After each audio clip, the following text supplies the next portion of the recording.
Hey peeps, welcome back. We are talking The Real Housewives of New Jersey, season 14, episode 6. Hey, before we get into the video, please do me the honors of subscribing to my channel, hitting the notification bell so you can always be notified when I post new content, hitting the thumbs up because that does wonders for my channel, and share. Thanks. All right, so this episode didn't offer very much. It was a little bit boring, but they did have a few high points. Jackie comes over to visit with Teresa. It was only her second time ever being at Teresa's house. The first time was when she came for Teresa's housewarming, and I thought it was really nice. You know what I mean? Watching some of the blogs and looking at entertainment and seeing the interview that they did with Jackie. Jackie is pretty solid with her friendship with Teresa. She says that they spend a lot of time together. They talk on the phone a couple times a week. And this is even when they're not filming. I thought that they got along pretty well. Teresa calls Marge Sherlock Holmes, which I thought was absolutely crazy, but kind of fitting, considering that, Marge is always investigating and looking into people's business. But at the same time, you have to remember, wasn't it Louis who hired a PI to try to look into their business as well? So, if Marge is a little bit of Sherlock Holmes, but so is Louis.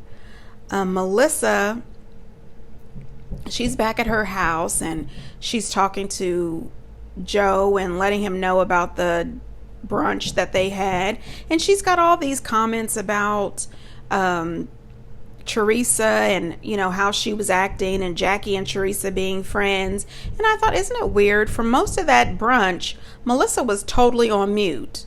Now all of a sudden you have all these comments. Melissa is forever talking about her life does not revolve around Teresa. She doesn't want Teresa in her life. She doesn't want to talk about Teresa, but it's constant talk about Teresa. By the way, if you hear any pounding in the background, my neighbor is getting new siding and it sounds like they're, putting the siding on my house. It's so loud. Anyway, the color they picked is beautiful. I think it's sage. I kind of love it. Anyway, enough about my neighbor and their new siding. She tells Joe about Danielle asking Teresa and Jennifer if they set her up. And he says, of course she did. Of course she set them up. But the thing about it is I think that they set her up too. Do I think that Teresa was 100% involved? I don't. I know. I'm probably being an idiot here. But anyway, I don't think that Teresa was 100% involved. Do I think that she knew a little bit of something? Absolutely. But Jennifer totally set Danielle up. However, Danielle didn't have to say anything. Danielle chose to bring it up. She chose to tell Melissa on camera. If she wanted to tell Melissa, she didn't have to tell her on the show. So, she's a part of what happened to her. Now, when Teresa was talking to Jackie, I don't think that I'm 100% buying what Teresa was selling. She told Jackie that she always just wanted Jackie to stand up for herself and that she really did want to be friends with Jackie, but she just didn't think that Jackie was showing her backbone and, standing up for herself. And I'm paraphrasing. I don't think that that is 100% true, because I do think that Teresa and Jackie, they did have some good moments, but whenever Jackie wanted to sort of stand up for herself or, get upset with Teresa about certain conversations that Teresa was having or comments that Teresa was making, Teresa didn't appreciate it. And she went, stage 12 on Jackie's butt. You know what I mean? So I don't know if I believe that or not, but it would be nice if these girls could just be cordial. I'm not saying that they have to love each other and like each other and, go out on vacations together and things like that. But it would be nice occasionally if we could just see the girls all get together and have a great time without somebody having a complete fit, falling out, being ridiculous, yelling really loud, and embarrassing the entire group. That would be nice. Now, John Fuda. Okay, John Fuda is starting to remind me of Stansberry from Dubai's husband, the one who calls sex tiki tiki, which really just, that bothers me. A grown man calling sex tiki tiki. Anyway, John is coming off to me as somebody who really wants to be famous, who really wants to have all the camera time. She can't even have a conversation with Marge on the phone without John being a part of it. He reminds me of Peter from the Real Housewives of Atlanta. Stay out of women's business. He's always involved. I'm not a fan of the Fudas, but I really don't like John Fuda. Anyway, she explains to Marge, who's calling her from a girls' trip that she's on, that, everything that happened at the brunch. She lets her know that Teresa called her husband a parking attendant, which I think is wrong. I don't believe that this man is a parking attendant. I think he actually owns a valet service and a couple of other, companies. Marge goes in and says something about Teresa's husband is unemployed and mooching off of her. I don't know. I have seen online a bunch of people who are supposed employees of Louis. Gia says that her boyfriend, her college sweetheart, is graduated from college and now working for Louis. We know at one point little Frankie worked for Louis. So I do believe that Louis has a business doing something. I have no idea what it is. Do I think that Louis is using Teresa and mooching off of her? In my opinion, yes. But do I have proof of that? I don't. I just hope whatever Louis is doing, it is legal. Then we see Dolores having a little lunch with Paul. And you know what? I think Dolores should just break up with Paul. I really do. She has this conversation with him. She says that she was at the brunch and the girls brought up her relationship with Paul and wanted to know if she wanted to marry him. And she says that she said, oh, no, she could wait or whatever. And I said, that's not exactly what you said. When you had the brunch with the girls and they asked you, you said that if Paulie asked you, you would say yes and you would marry him right away, and that you were feeling some sort of way about this divorce taking a long time and that you were going to ask him about it. Now, according to what I have seen from previous seasons, Paul says that he has been separated from his wife for like 10 years or 14 years or something, but they've been going through this divorce for 3 years. This is weird to me. Jeff Bezos got divorced faster than that. I don't understand this. I think that Paulie likes the way he's living. I think that he's very comfortable having his wife, on the other side of town and being in his beautiful condo with his girlfriend, and he's living his best life. I do not think that Paulie really wants to marry Dolores. He tells her flat out, if I get a divorce Tuesday, pretty much, and I'm paraphrasing, I'm not going to get down on one knee and ask you to marry me. The next day. He's not ready to do that. Dolores says that she's got some thinking to do, and he pretty much tells her, well, if you feel like you need to make some changes, go on about your business. To me, that is his way of saying to Dolores, I really care about you, but I'm not ready to divorce my wife. We are not getting a divorce, and I'm not marrying you. I think Dolores is wasting her time. I think Dolores does not have a lot to offer to the show. She has not had a storyline in years that didn't involve moving from house to house, remodeling a house, having 82 dogs, and having boyfriends who just don't want to get to the next level. I think that it's time for her to let Paul go and start over fresh. I would also like to congratulate Danielle. She has her Bougie Kids line that is debuting at New York's Fashion Week. They had a flashback that shows that she started her line in 2022 and already she has been asked to New York Fashion Week. That is a major accomplishment. She is so excited to have her fashion show. Her godmom is going to be there, who is her dad's first cousin. She said that her godmom is like a second mother to her and that she credits her for being so bougie. She says that her mom unfortunately can't make it because she's going to be on a European cruise with her stepfather, and that she really wished that her dad was there. And I said to myself, why don't you just ask him?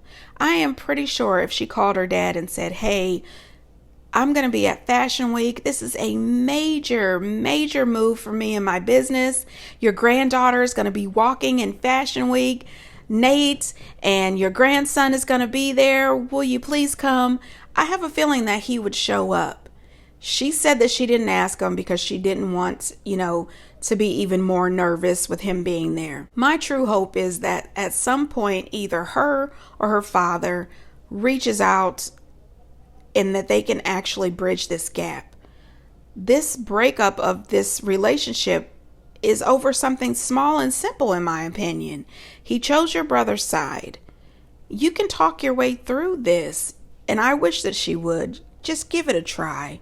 Also, I would just like to say, last week in my last week's video, I was talking about Marge and Jan's relationship, and at some point, I made a comment about Jan and Marge having kids.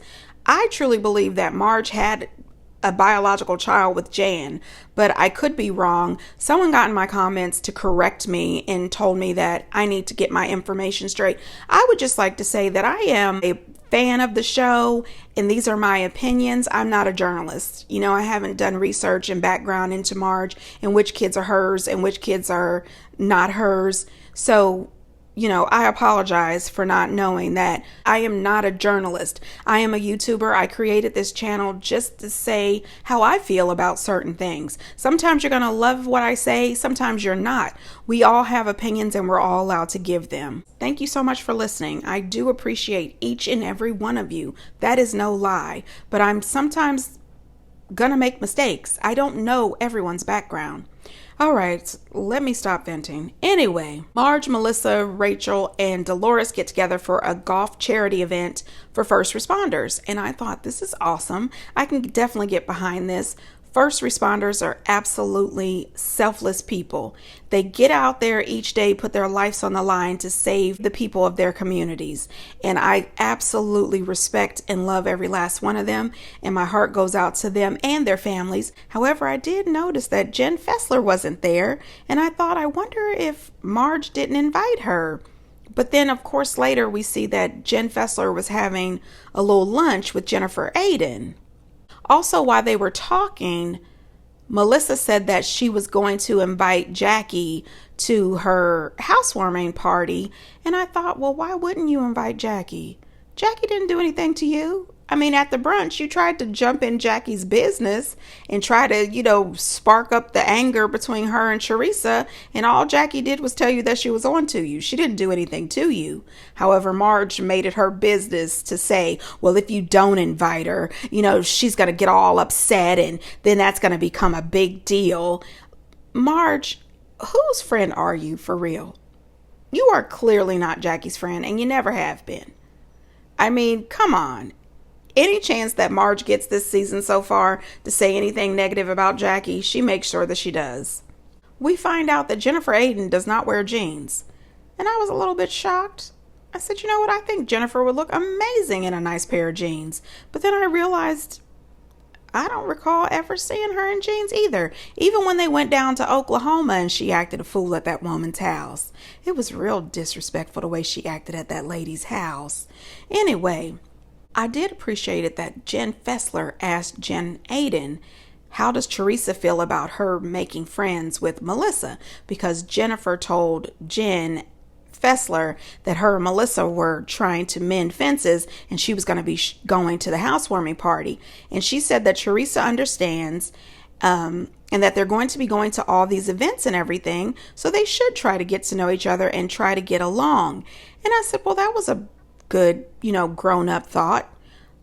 Let Jennifer be friends with whoever she wants to be friends with, even if it's Melissa, but the proof is in how Teresa acts.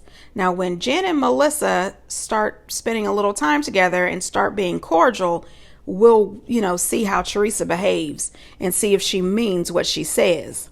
So Jennifer Aydin tells Jennifer Fessler how Danielle acted over the lady Lena being in the VIP section. And she tells her that Danielle says that she didn't have any business in the VIP section.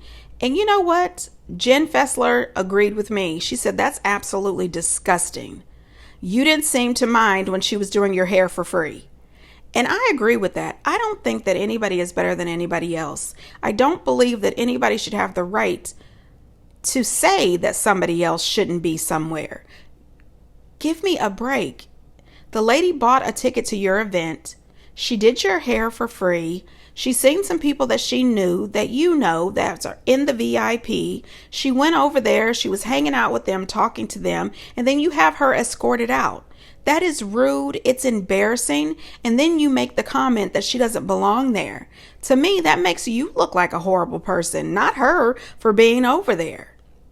So they asked Rachel while they were sitting around at the golf course about the brunch. And she says, oh, I haven't even thought about it. I've got so much going on in my life. I don't have time to think about what went down at that brunch. She is 100% lying. She is 1000% lying. She couldn't wait to call up and tell everybody what happened. And she was so proud of herself, patting herself on the back for bringing up Teresa's mortgage problems and her husband and, Louis and all the gossip about him. Give me a break. Everything that you throw at Teresa has already been said by everybody. You didn't win any awards here. So when Paulie was out golfing and the guys were there, they asked him about the relationship. And Joe Gorga says, is Dolores on your back pushing you to get a divorce? And Paulie lies. He says, no, she's happy. She just, we're going to go into business together and, she's fine. Paulie is a liar. And Joe Gorga saw right through that. He said, Dolores doesn't want to go into business with this guy. She wants to get married, get settled down, and have him go to work. And then he says that, there's nothing in Paulie's head. You know what? I hate to say it, but I'm team Joe Gorga on this one. So Dolores is talking to the girls about Paul, and she tells them that he told her he's not going to get down on one knee and ask her to marry him after he gets divorced. And we find out that Marge got married to Joe a week after her divorce was final from Jan. That seemed fast, right? I really do think that Dolores deserves better, and she should just move on. And then the guys are having a golf game, and they're teeing off in Joe B's butt and John Fuda's butt. And I said, you know what? This is disgusting. And why is this every year? They're either kissing one of the other dudes' butts or they're doing this tee off from the butt crack thing. This is just disgusting and not cute. I can't stand it. So then we finally get to the big day. It's the fashion show. Melissa's there. They have a really cute flashback of Melissa's kids walking in Fashion Week, and they were so adorable. Her kids are super cute. Even grown up, they're super cute. So it was really nice to see that.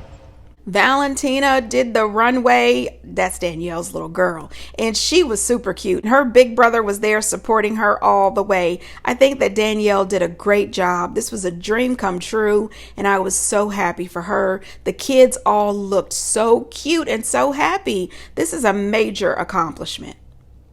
Oh, while they were golfing, Paulie told John Fuda that Louis would like to have another sit down. And I said, well, this is the second time that he's offered this sit down. John tells Paul that he will be happy to sit down with them, but that Teresa owes him an apology. And I said, what? Both of you owe each other an apology. Teresa doesn't just owe you an apology. You and your wife owe her an apology as well. Meanwhile, Teresa's somewhere calling him John Fugazi. I said, these people are absolutely crazy. Rachel is sitting there talking about how dare Teresa weaponize John's past against him. I said, say what? How many times have you and John weaponized Teresa's past against her and brought up Louis's past as well? Both of you are doing the same thing that you don't want her to do to the both of you. That's crazy. And then John makes some kind of comment talking about Teresa called me a drug dealer. Maybe Louis is the one who's a drug dealer. Really? That's a bit of a reach. Teresa then says that she doesn't really want to go back to the old Teresa because the old Teresa would definitely tear Rachel a new one. And I believe that. I believe that the old Teresa would definitely mop up the floor with Rachel, but I don't want either one of them going back and forth like this. This makes no sense. Teresa has done something with her life. She has came out of jail, picked herself up, and got herself out of debt. She's paying for her children to go to college. She's doing the best that she can. And I think that, Rachel should get off her back with the you've done nothing. She's helped build this franchise. And not only that, she's got 3 New York Times bestsellers. Leave this woman the hell alone. And why does it seem like to me that John and Rachel want to keep this argument with Teresa and Louis going because it puts them in the front? They get more TV time. I just feel like this is just them trying to grab screen time. When they do finally meet up, Teresa gives Rachel and her husband a gift to take to her brother and Melissa for their housewarming party. However, when she gives them the gift, she says, "to my brother," but that's just how Teresa speaks. I know this is for both of them. I thought, well, this is nice. You guys are not talking, you're not getting along, but at least you were thoughtful enough to say, hey, can you guys drop this gift off at the housewarming party? Rachel then says to Teresa that she doesn't think that she ever wanted to be her friend, that Teresa never tried to be friends with her. And I said, wasn't it the first season when Rachel got on there, she was already Team Melissa and didn't really want to hear or say anything to Teresa? She didn't want to be bothered with Teresa. She was negative towards Teresa from day one. What did you expect? I also didn't like how John Fuda came in just acting like a complete jackass. He was extremely rude to Teresa. Teresa was trying to apologize to him in her own way, and he didn't appreciate it. He wanted her apology to be like a groveling apology. I'm sorry for X, Y, and Z. Like, he wanted all of this. He really thought that he should get his ass kissed, and I thought that was disgusting. I also thought it was pretty bad that Louis sat there silent, did not step in and say, listen, I called this meeting so that you and I could have a conversation. You know, my wife is trying to apologize. He didn't say shit. He allowed John Fuda to be extremely disrespectful to his wife. Rachel was talking shit at the same time. Teresa was trying to be as calm and rational as she possibly could while having a conversation with the two of them, and Louis sat there absolutely silent. I thought that Teresa handled herself really well.